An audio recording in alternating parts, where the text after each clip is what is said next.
Welcome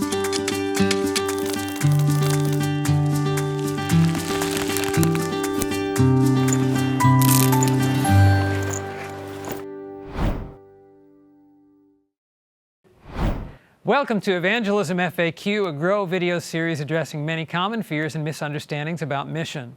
Today's question is, does public evangelism cost too much money? Well, I tell you, there's a lot of truth in there. It does cost money, but the real question is, does it cost too much money?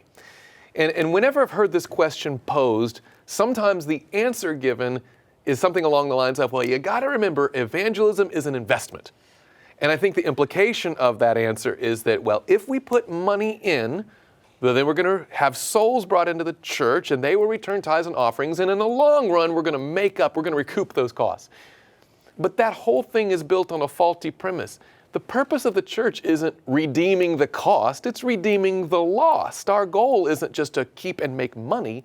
Our goal is to make and keep souls. That's right. That's an excellent point, too. I mean, think about how many other things in the church cost money. I mean, do we plan to recoup all of that in financial returns? No, we're in a ministry of reaching souls. It'd be like a company that manufactured widgets, and a key piece of the widget is plastic, but they said, hey, the cost is, our overhead's killing us. Let's cut back and not buy the plastic anymore. Yeah, at some point, what are you doing? Right, so how as a church can you sometimes we talk about the cost of evangelism, and for example, a big cost is advertising. And I know churches that maybe instead of not doing any public evangelism, they say, we'll do it, but we're going to scale down. We're not going to send out any public advertising. We'll save cost. Well, you're shooting yourself in the foot. Why are you going to cut out the thing? It's like not spending on the plastic.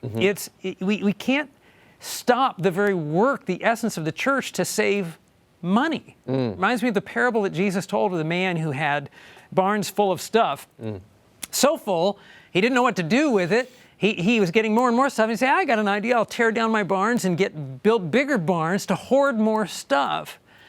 And the Lord said, this night your soul is going to be required of you, and whose is all that going to be? The Lord has entrusted churches with means for the purpose of winning souls, not to hoard and put in some bank account somewhere.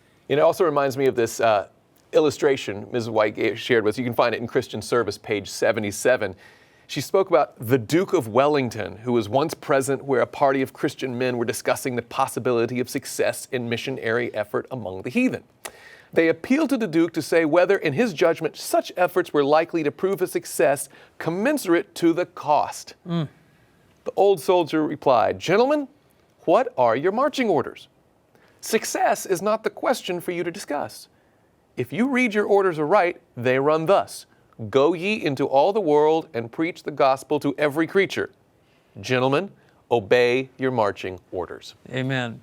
So while we want to be good stewards, at the same time, the Lord has entrusted us with means to be expended for the salvation of souls.